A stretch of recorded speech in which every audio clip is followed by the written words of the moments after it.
Happy Freedom Friday, you guys. It's Mallory Chapman, your host and coach here on Instagram and YouTube for your Freedom Friday segments, where I get to answer your burning questions around mindset and business and leadership and all of the good things. So if you have a question, make sure to email me at inspire@mallorychapman.com, and I would be more than happy to answer them right here on Fridays. So this week's question is from one of my coachees who asked about getting some advice on how to have tough conversations with a team member who is creating a toxic environment in a business. So amazing question. How do we have these tough conversations? I get that they are not easy because they involve a little bit of confrontation and a little bit of uncertainty of how the other person is going to react. So we tend to get stuck in this place of fear, either causing us to be really passive or fear causing us to be really aggressive.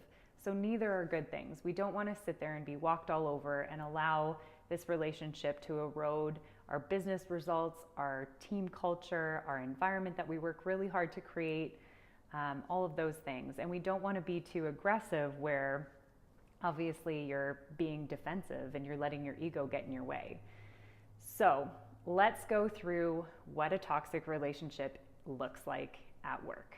We've all had them. I've certainly had them. Even in my fitness studio that I used to own, I had, anywhere from like 30 to 50 people that were either contractors or employees working for me. And I can definitely tell you that there were some not so great hires in the business that slipped through and immediately created a toxic environment and had to address that right away. I know even working in other corporations before I got into entrepreneurship, I definitely had bosses and leaders who created a toxic environment. So this is a prevalent issue in every business, in every workplace at some point or some time. So I'm really happy this question came up. So what is a toxic relationship? This is something that happens over time, you guys. So this isn't necessarily a one-off negative interaction with somebody or one negative conversation. This is a relationship that causes you to show up in your workplace either not feeling comfortable to be who you are. So you're hiding your authentic self because you're afraid to show up. You have a level of anxiety or a variation of anxiety because you're worried about setting that person off. It's like walking on eggshells. It's the worst feeling. You dread going to work for the sheer fact that you're probably going to have an interaction with this person. These are all really unhealthy behaviors and emotions and thoughts to have every day. And that can definitely wear on you as a business owner or as a leader or as a team member. It can lead to so many negative things in your own health, in your mindset, and your own performance. So, how do we deal with toxic coworkers who create a negative environment for us to live in? Okay, let's get there. So, the first part is all about acknowledging and owning your shit. Yeah, I said that. I need you to acknowledge the situation, but also acknowledge where you played your part in it. First part is asking yourself the question, in this relationship with this person, is this a repeating situation that I'm familiar with? Do I keep hiring these people that keep creating this toxic environment? Do I keep getting into a job where the same sort of toxic relationship is happening over and over and over again? So I just want you to first acknowledge if there's a pattern there and if this is familiar to you. Secondly, have I been through this conflict before? So as a business owner, have I had a similar personality or a similar conflict like this before? Where did that happen? In what part of my life did I experience this type of conflict? Is there something about this situation or this conflict that triggers something that happened to me in the past or reminds me of something that was uncomfortable in my past? So this is the part where you get to basically bring your own shit to the table. Like, oh yeah, you know what? I recognize that the conflict that I'm experiencing with this person actually reminds me of this time when I had a soccer coach who treated me this way and caused me to feel this way. So it's just being able to acknowledge the familiarity of the situation or the conflict, acknowledging whether or not this is a repeating pattern in your life, and figuring out maybe if you're bringing something into this situation that doesn't need to be there. If you're bringing baggage from past experiences that really don't need to be there. So just take a moment and acknowledge that. Now it's time to own your shit. So what ownership can you take in the situation? And we all have a part of the situation. It takes two to tango. There's always two sides to the story. And I really want you to think about what ownership you can take in the situation versus just blaming it all on the other person or playing the victim role, okay? So what can I be held responsible for in the situation? And what can I let go of in terms of control? What do I need to let go of? What can I own for myself, okay? The next part is all about practicing. We have to practice, because if we go into a conversation where we haven't practiced or thought about what we're gonna say, our emotions will definitely get the best of us. Like, I can assure you. In tough conversations, you're already like heated and anxious, and there's a lot of uncertainty, so you don't really know how that other person's gonna respond. So it's really important that you practice.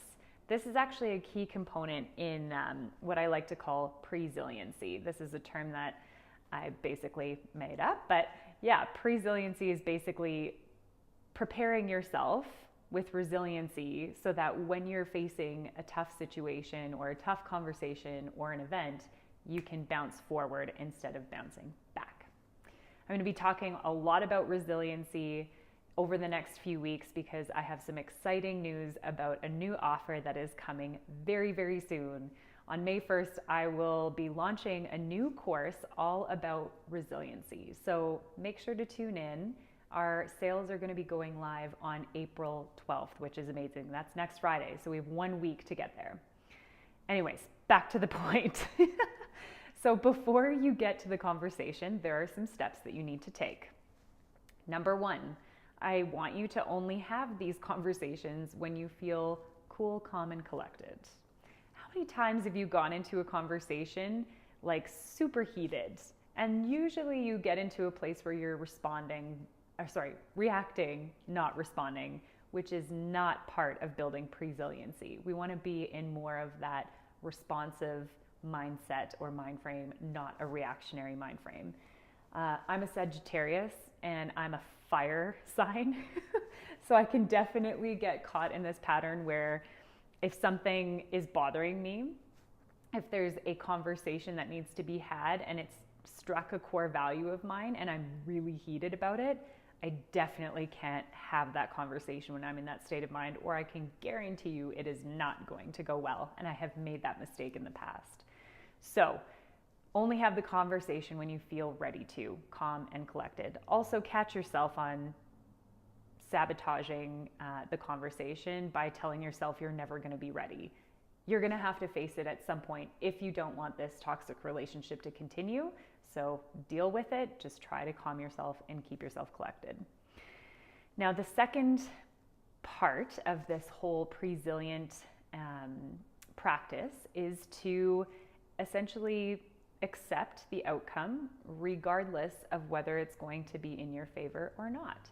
So before you go into this conversation, you need to come to a place of acceptance. This is what courage is, you guys. Accepting whatever is going to happen, regardless if it's positive or negative, but still moving forward with the action.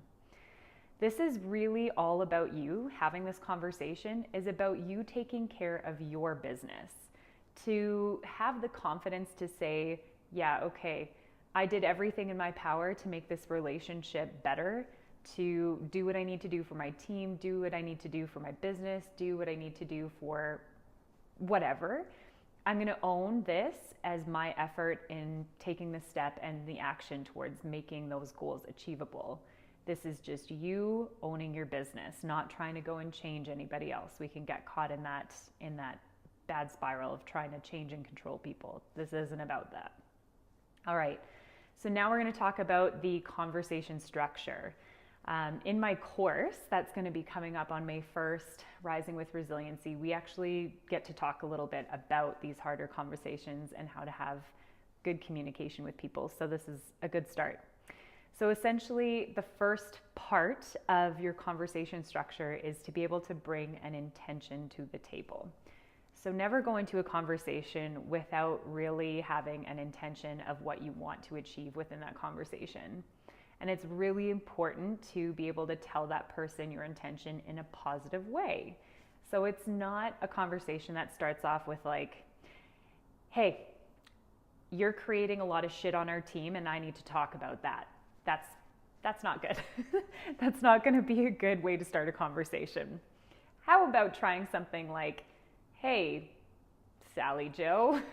Sally Joe is an amazing name, by the way. Sally Joe, I want to create a better team environment. In doing that, I want to have a conversation about our relationship. Hey, Sally Joe, I want to improve the culture that is in my business. And I know that a strong culture leads to really great business results. So I want to talk with you today about how we can create a better, stronger culture. Okay, so that's very different than like coming at them in an attack. This is basically you stating a positive intention of what you want to achieve within that conversation. So step one, got it? All right, step two, this is a tough one, especially for women because we are more emotional. So stick with the facts, not with the emotions. So it's really easy for us to just latch on to, you made me feel this way and you're making the team feel this way, and that's not going to be productive. So you need to come up with some clear examples and some clear facts on how that person is essentially creating a negative, toxic relationship or environment. So come up with concrete examples, not the place to express your emotions or get very emotional. This is all about facts. Third point is essentially pointing out how that person, by stating that example, how that particular behavior that that person is doing is contributing to negatively impacting the business. Okay, so this is where you have to tie it to the bigger picture here. Yeah, okay, here's the behavior. You are in a meeting and Sally Joe, you typically will commit to things, but then you never follow through with them. And that's creating a lack of trust amongst the team. A lack of follow through makes people think that you're making empty promises all the time. And in order for us to get good business results and to keep good people, Sally Joe, you need to stop making those empty promises and start to follow through with what your commitments are. Okay? Next step, ask for what you want and set those clear expectations. So this is, I think, kind of hard to do because it's uncomfortable to ask for what we want. But if we don't ask for what we want and if we're not clear about what we want, then none of that's going to happen. So you've outlined Sally Joe's behavior. You've talked about how that's impacting the greater business.